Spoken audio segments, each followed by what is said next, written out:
اچھا فجر کے وقت کا جو فجر کی نماز کا وہ وقت کہاں تک ہوتا ہے؟ کیونکہ کچھ علماء کے نزدیک یہ ظہر کے وقت کے شروع ہونے سے زوال سے تھوڑا سا پہلے تک فجر نہیں کوئی نہیں کہتا. ہاں سرکار کون کہتا ہے؟ میں نے اب انگلینڈ کے اندر میں رہتا تھا وہاں پہ یہ بات کلیئر بالکل ایک دو علماء نے بتائی. نہیں وہ بات آؤٹ آف کانٹیکسٹ. اس طرح کا عالم اس وقت پلانٹ ارتھ پہ کوئی پیدا نہیں ہوا جو اتنی بڑی تعریف کر دے. وہ آپ کو بات سمجھ نہیں, وہ دوسرا بھی آپ کو آؤٹ آف کانٹیکسٹ بات سمجھ. ہماری بھی کئی باتیں لوگ آؤٹ آف کانٹیکسٹ پیش کرتے ہیں.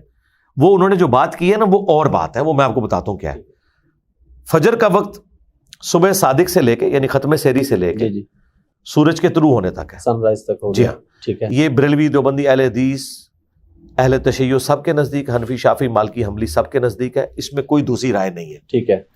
البتہ ایک شخص کی آنکھ لیٹ کھلی تو وہ بخاری مسلم میں آیا اور مسلم میں تفصیل کے ساتھ ہے. ایک سفر میں نبی الاسلام نے صحابہ سے مشورہ کیا تو اکثریت کی رائے یہ تھی کہ ہم رات کو سو جائیں اور فجر کے لیے الگ سے اٹھیں. تو حضور نے مشورہ مان لیا. البتہ حضرت بلال کی ڈیوٹی لگائی کہ وہ فجر کا وقت داخل ہونے کے لیے مشرق کی طرف اپنے اونٹ کا رخ کر کے بیٹھ جائیں اور جب یعنی وہ پو پھوٹے ٹیولائٹ جسے کہتے ہیں تو وہ ہمیں جگا دیں. اللہ کا کرنا کیا ہوا, ان کو بھی اونگ آ گئی. نبی الاسلام کی آنکھ سب سے پہلے کھلی جبکہ سورج بلند ہو چکا تھا. آپ نے کہا سب سے پہلے تو ادھر سے اٹھو اپنا سامان, یہاں تو شیطان کا یہ غلبہ ہوا ہے. آگے جا کے پڑاؤ کیا. حضرت بلال سے کہا کہ اذان دو اور کہا کہ تیری ڈیوٹی لگی تھی. انہوں نے کہا یا رسول اللہ جس طرح آپ کو نیند آ گئی مجھے بھی آ گئی. حضور نے کوئی 295 سی نہیں لگوائی, نیچرل بات. اور یہاں قوالیوں میں مشہور ہے کہ حضرت بلال اذان نہیں دیں گے تو سورج نہیں نکلے گا. جس دن بلال کی عزت اسٹیک پہ لگی تھی بخاری مسلم میں آیا سورج نکل آیا. اچھا پھر نبی الاسلام نے سورج بلند آپ نے جماعت کے ساتھ نماز پڑھائی فجر کی اور فرمایا کہ اگر کوئی شخص سویا رہ جائے یا بھول جائے تو جیسے یاد آئے اس کے لیے نماز کا وہی وقت ہے. اور پھر آپ نے آیت تلاوت کی وَأَقِمِ الصَّلَاةَ لِذِكْرِي, میری یاد کے لیے نماز کو قائم رکھنا. اس حدیث کے تحت نیچرلی جو بندہ لیٹ اٹھے تو اس شخص کے لیے فجر کا وقت وہ ہے.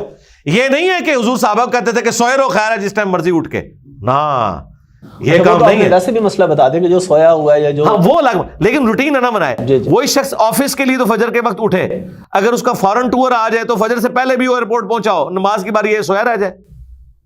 تو ایسے شخص کو دیکھنا چاہیے کہ وہ خود لانتی تو نہیں ہو چکا ہوا, کہیں شیطان کے ہتھے تو نہیں چڑھ چکا. تو ہم دیکھیں ہم جتنی امپورٹنس دنیا کو دیتے ہیں اتنی گاڈ کو دے رہے ہیں. ہم کیا گاڈ اورینٹڈ ہے؟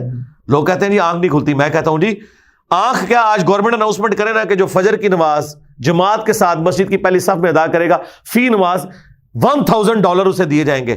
دنیا کے سارے شیاطین مل کے سب سے بڑے بے نمازی کی فجر چھڑوا کے بتائیں. بالکل صحیح کہہ رہے ہیں. بس آپ کو پتہ چل گیا یہ اندر کا شیطان ہے آپ کا, خود آپ شیطان بنے ہوئے, اعلی کار بنے ہوئے.